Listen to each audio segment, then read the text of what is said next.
Bom dia, alunos!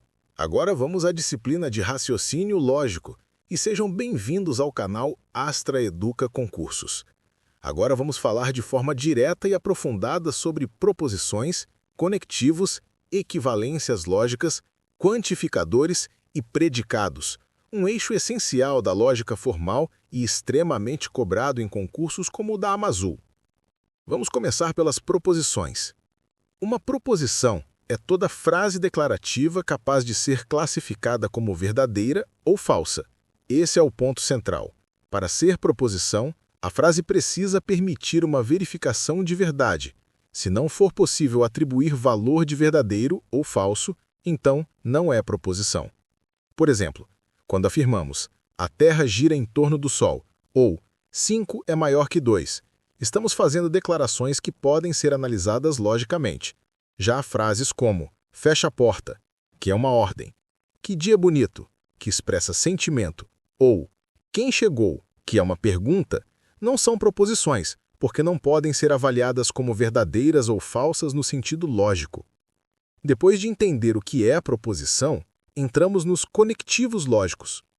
Os conectivos são operadores que unem proposições simples, formando proposições compostas. A banca costuma explorar como esses conectivos influenciam o valor lógico final. A negação, representada por não, transforma uma proposição em seu contrário. Se P significa "hoje chove", então a negação de P, escrita como não P, será "hoje não chove". A conjunção, representada por "and" e equivalente ao "e", só será verdadeira quando todas as proposições envolvidas forem verdadeiras. Se qualquer componente for falso, o resultado será falso. A disjunção, representada por "ou" e equivalente ao "ou", é verdadeira quando pelo menos uma das proposições for verdadeira. É importante notar que esse "ou" é inclusivo, ou seja, aceita a possibilidade de ambas serem verdadeiras. Temos ainda a disjunção exclusiva, representada pelo "ou". Nesse caso, apenas uma das proposições pode ser verdadeira. Se ambas forem verdadeiras ou ambas forem falsas, o resultado será falso. O condicional, representado por seta, é um dos conectivos mais cobrados. Ele deve ser lido como "se P, então que". A única situação em que um condicional é falso ocorre quando P é verdadeiro e que é falso. Em todas as outras combinações, o condicional é considerado verdadeiro. Já o bicondicional, representado por seta dupla, significa P, se e somente se, que. Essa proposição é verdadeira quando P e Q têm o mesmo valor lógico, ou ambas verdadeiras ou ambas falsas.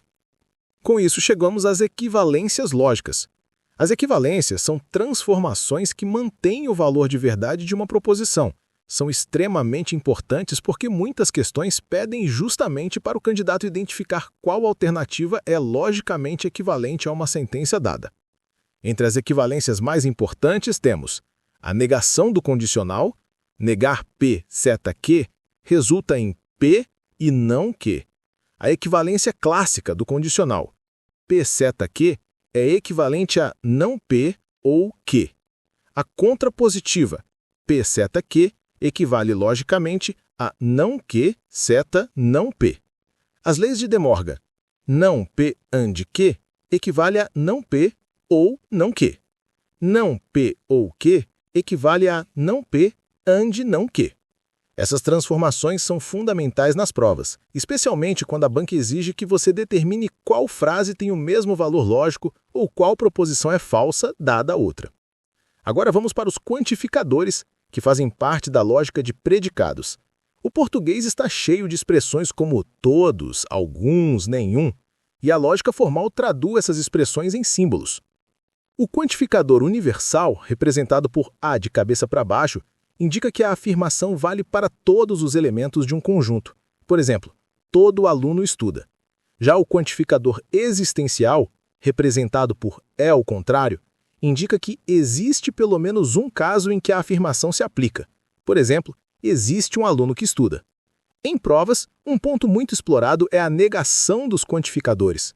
Negar todo significa transformar em existe pelo menos um que não. Assim, a negação de todo aluno estuda é existe pelo menos um aluno que não estuda. Da mesma forma, negar existe vira nenhum. Esse tipo de operação é cobrado repetidamente em lógica formal.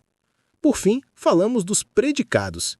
Um predicado é uma expressão que depende de uma variável para se tornar uma proposição.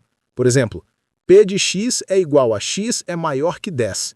Essa frase isoladamente não é proposição porque ainda não sabemos quem é x. Somente quando substituímos o valor de x é que podemos avaliar se a frase é verdadeira ou falsa. Se x for 15, então temos uma proposição verdadeira. Se x for 8, temos uma proposição falsa. Os predicados são muito usados junto com quantificadores para formar proposições mais complexas, e a banca costuma pedir para analisar suas negações, equivalências e interpretações. Resumindo toda essa parte, proposições são declarações com valor de verdade bem definido.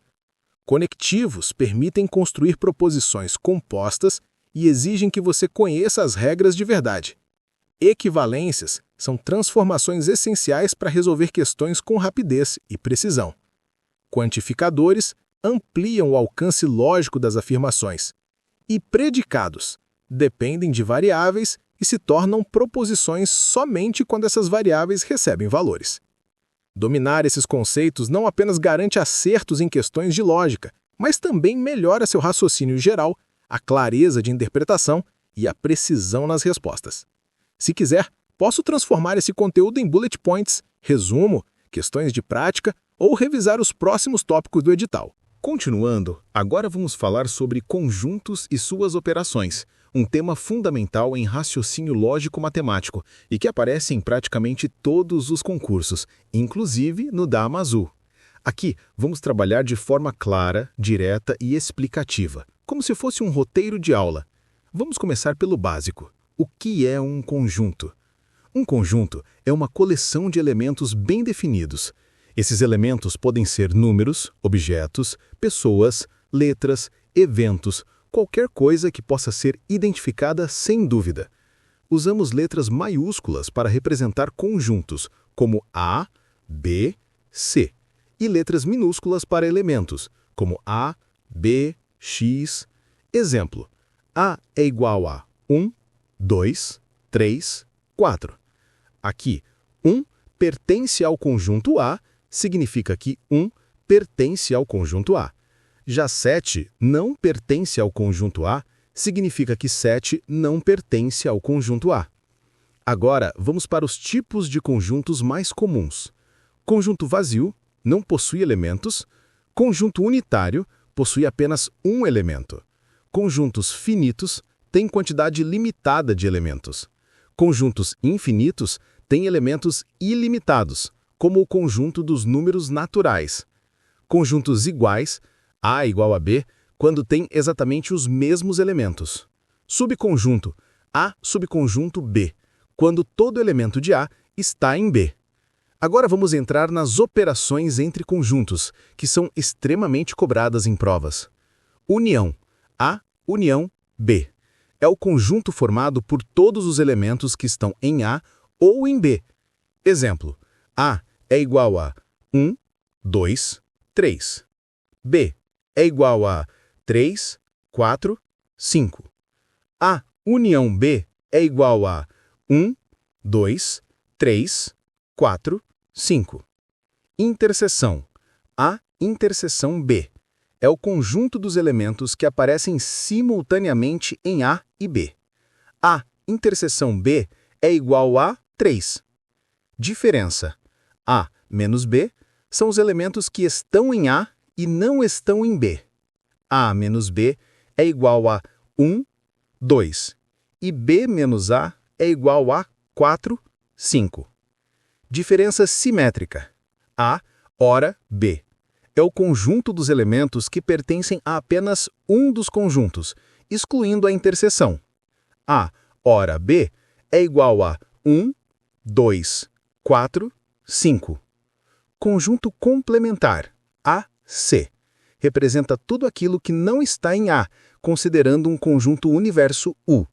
Se U é igual a 1, 2, 3, 4, 5 e A é igual a 1, 2, então AC é igual a 3, 4, 5. Agora vamos falar sobre relações importantes entre operações muito cobradas. Interseção e união são comutativas. A união B é igual a B união A. A interseção B é igual a B interseção A. Também são associativas. A união B união C é igual a A união B união C. A interseção B interseção C é igual a A interseção B interseção C. Distributiva. A interseção B união C é igual a interseção B união A interseção C.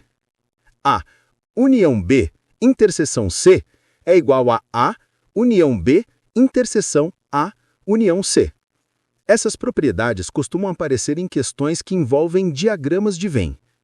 Falando nisso, os diagramas de Venn são representações gráficas dos conjuntos e ajudam muito em problemas de contagem e análise de pertencimento. Muitos candidatos erram questões simples porque não desenham o diagrama. Para trazer clareza, sempre que houver interseção, diferença ou união, o diagrama facilita a visualização. Resumindo, conjuntos organizam elementos de forma clara e bem definida. União, interseção e diferença são as operações mais cobradas. Diferença simétrica e complementar aparecem em questões mais elaboradas.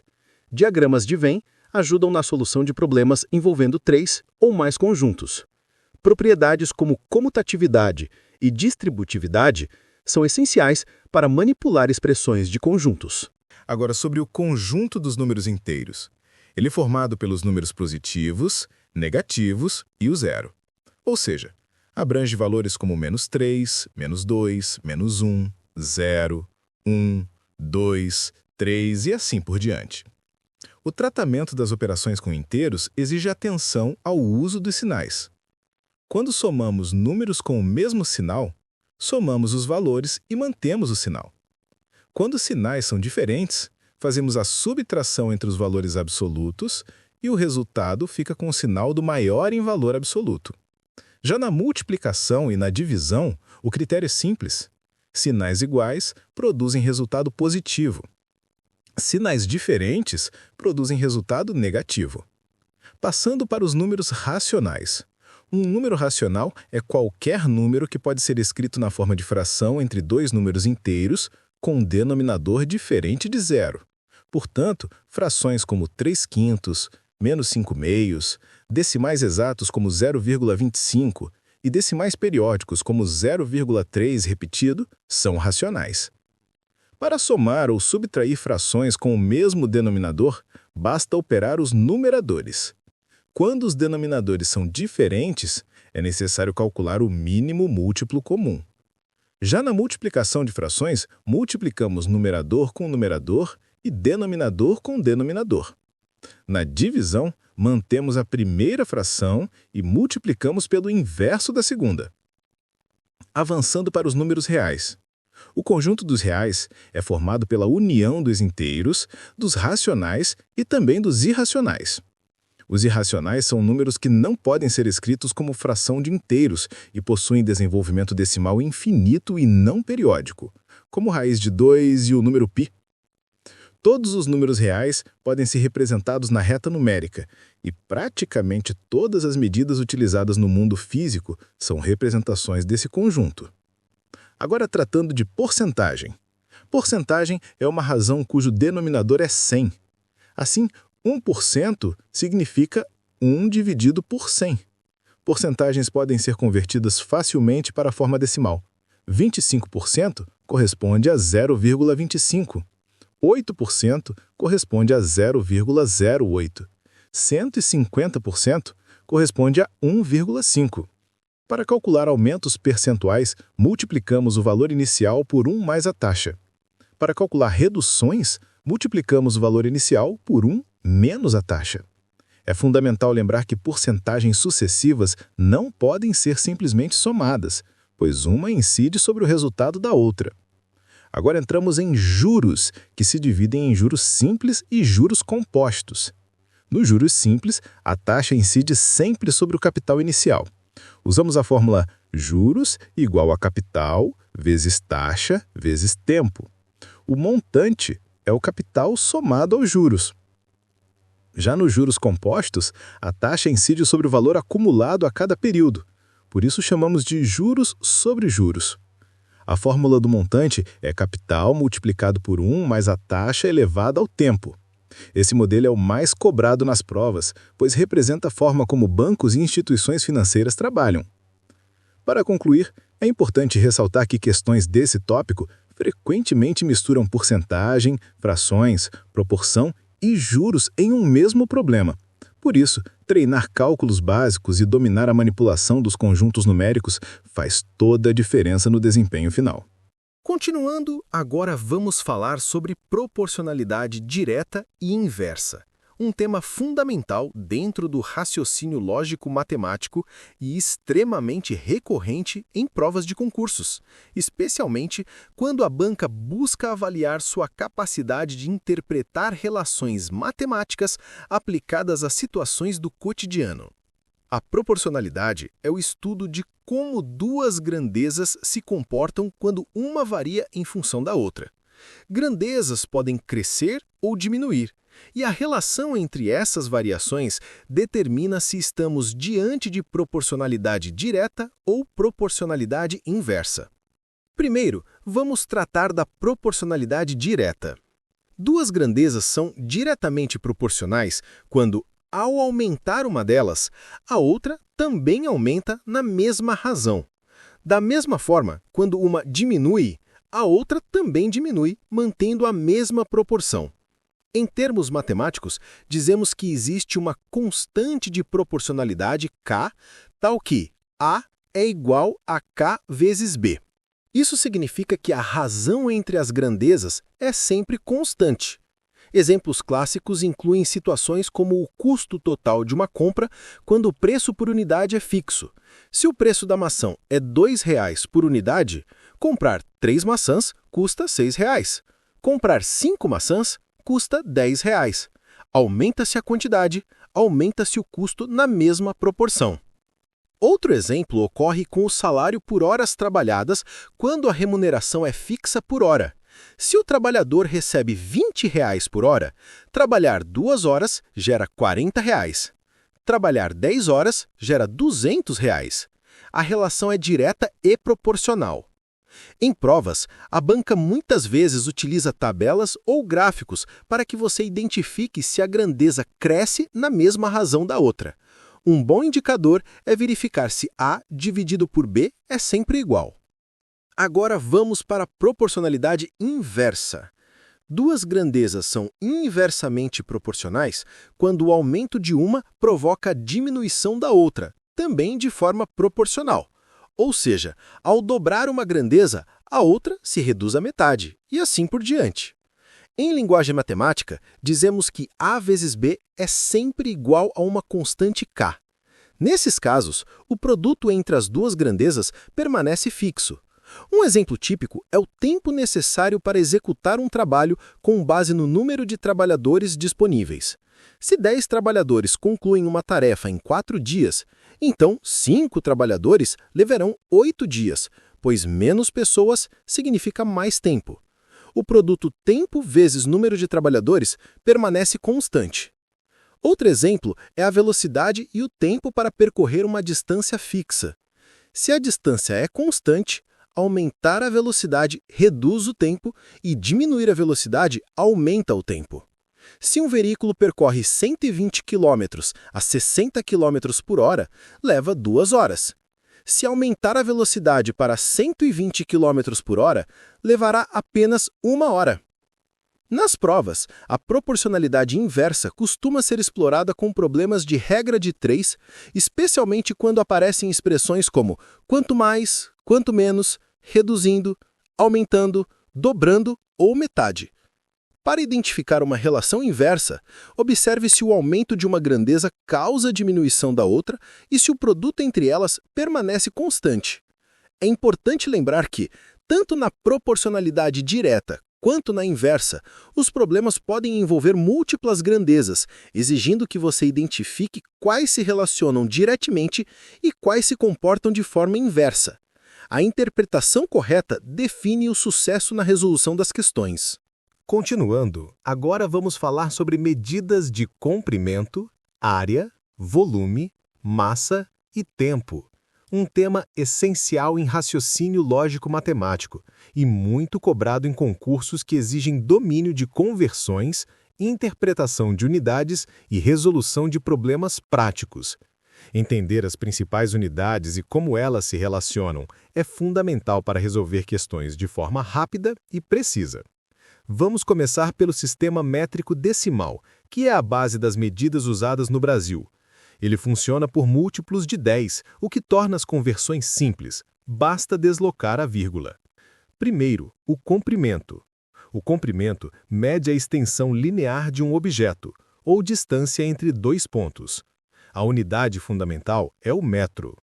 Seus múltiplos mais usados são o quilômetro, o hectômetro e o decâmetro, enquanto seus submúltiplos incluem decímetro, centímetro e milímetro. Como exemplos, 1 quilômetro corresponde a 1000 metros, 1 centímetro corresponde a 1 centésimo de metro, 1 milímetro corresponde a 1 milésimo de metro. Conversões costumam aparecer em problemas envolvendo deslocamentos, plantas baixas, construções, velocidade e medições cotidianas. Para converter, basta deslocar a vírgula conforme o número de casas de diferença entre as unidades. Agora vamos para as medidas de área. A área mede a superfície de uma figura bidimensional. A unidade padrão é o metro quadrado. Seus múltiplos incluem o quilômetro quadrado e o hectare. Os submúltiplos incluem o centímetro quadrado e o milímetro quadrado. É importante lembrar que, como a área trabalha com duas dimensões, cada mudança de unidade multiplica ou divide por 100, já que estamos elevando ao quadrado. Assim, 1 metro quadrado corresponde a 10.000 centímetros quadrados, e 1 quilômetro quadrado corresponde a 1 milhão de metros quadrados. Questões de concursos frequentemente exploram cálculo de áreas de figuras planas, conversões entre unidades e interpretações de mapas. Prosseguindo, vamos falar das medidas de volume. O volume mede o espaço tridimensional ocupado por um corpo. A unidade fundamental é o metro cúbico. Seus submúltiplos incluem o centímetro cúbico e o milímetro cúbico. Pela lógica cúbica, cada mudança de unidade envolve multiplicações ou divisões por 1000. Assim, 1 metro cúbico corresponde a 1 milhão de centímetros cúbicos. Também existe a relação entre volume e capacidade. 1 litro corresponde a 1 decímetro cúbico, ou 1000 mililitros equivalem a 1000 centímetros cúbicos. Em provas, é comum aparecer conversões entre litros e metros cúbicos, bem como cálculos de reservatórios, caixas d'água e recipientes. Agora, vamos tratar das medidas de massa. A unidade fundamental é o grama. Os múltiplos mais usados são o quilograma e a tonelada. 1 quilograma corresponde a 1000 gramas, enquanto 1 tonelada corresponde a 1000 quilogramas. Os submúltiplos incluem o centímetro-grama e o miligrama. Essas unidades aparecem em questões de compras, indústria, logística, receitas, densidade e problemas de proporção. Em muitos enunciados, a banca espera que você converta tudo para a mesma unidade antes de efetuar cálculos.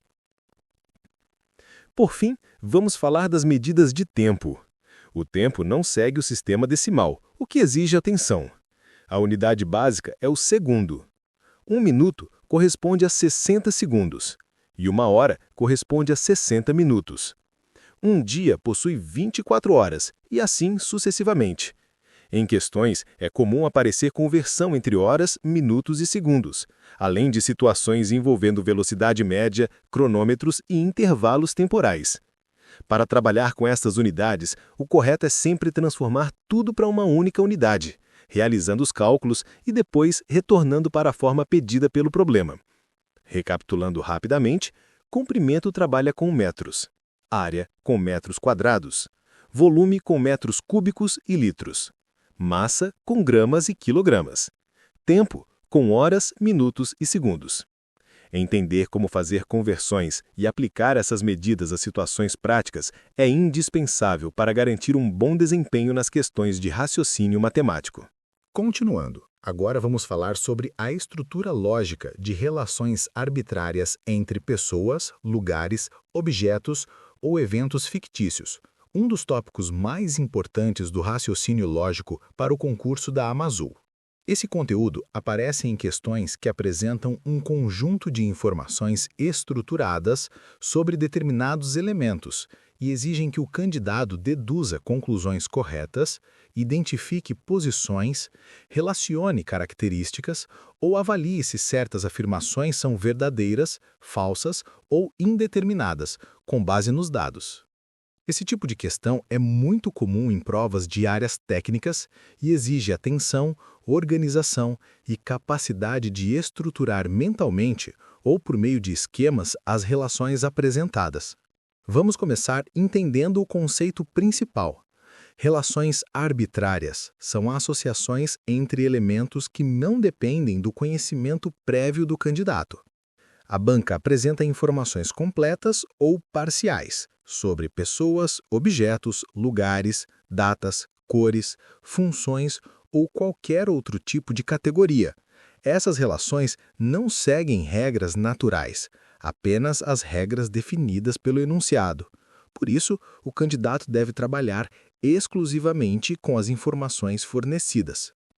Essas relações podem envolver ordem, posições, correspondências, combinações possíveis, restrições, interseções e exclusões, ligações condicionais. Agora vamos aprofundar nas principais estruturas. Primeiro, as relações de ordem.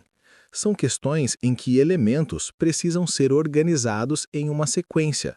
Pode ser uma fila, um ranking, uma ordem cronológica, um alinhamento, acentos, datas ou qualquer sequência lógica.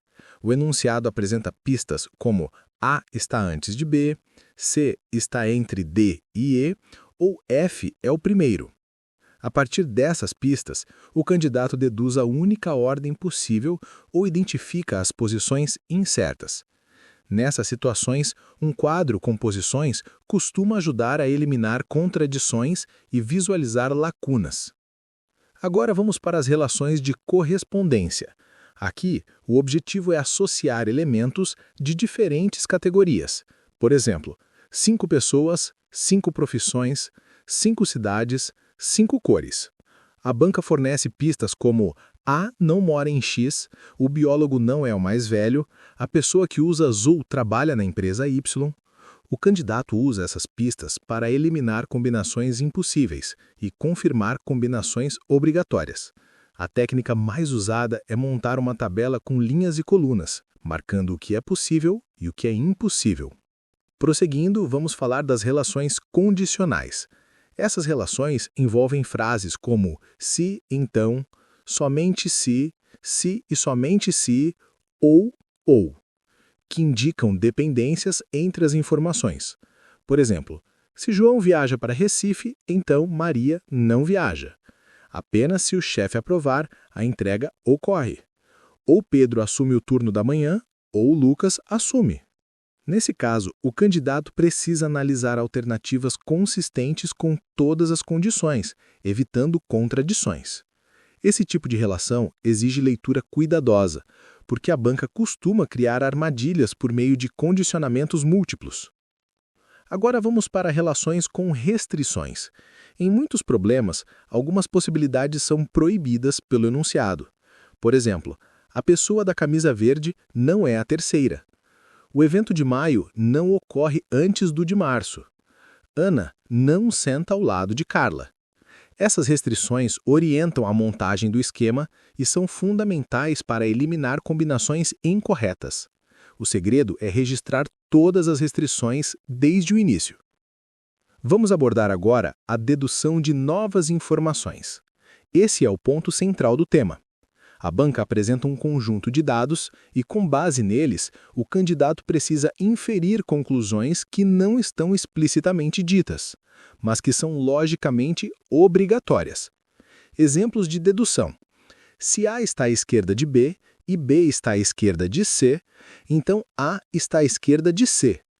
Se Ana não é médica e há 3 profissões para 3 pessoas e as outras 2 já foram identificadas, Ana, obrigatoriamente, é a profissão restante.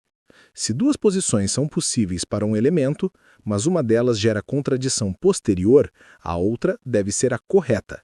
Esse processo exige identificar relações transitivas, exclusões, dependências e completudes. Agora vamos falar da avaliação das condições usadas para estabelecer a estrutura. Muitas questões pedem para julgar afirmações com base na estrutura já montada. Aqui aparecem alternativas como é correto afirmar que, não é possível determinar que, somente se. Então, o candidato precisa decidir se determinada conclusão é verdadeira, falsa ou impossível de determinar com base nos dados. Atenção! A banca costuma inserir conclusões que parecem verdadeiras, mas que não são garantidas, e conclusões que parecem improváveis, mas que são obrigatórias. Para resolver problemas desse tipo de forma eficiente, siga as estratégias fundamentais. Leia tudo com calma e destaque palavras-chave como antes, depois, ao lado, acima, exceto, somente se. Transforme as informações em representações visuais, tabelas, quadros, listas de posições, diagramas. Marque impossibilidades com clareza. Teste possibilidades quando houver mais de uma configuração possível. Cuidado com conclusões não garantidas. Elimine contradições imediatamente. Ao final, revise a estrutura completada antes de responder. Dominar esse conteúdo aumenta muito a precisão em situações de análise lógica e reduz erros em problemas complexos que exigem raciocínio estruturado, especialmente os que aparecem na Amazul.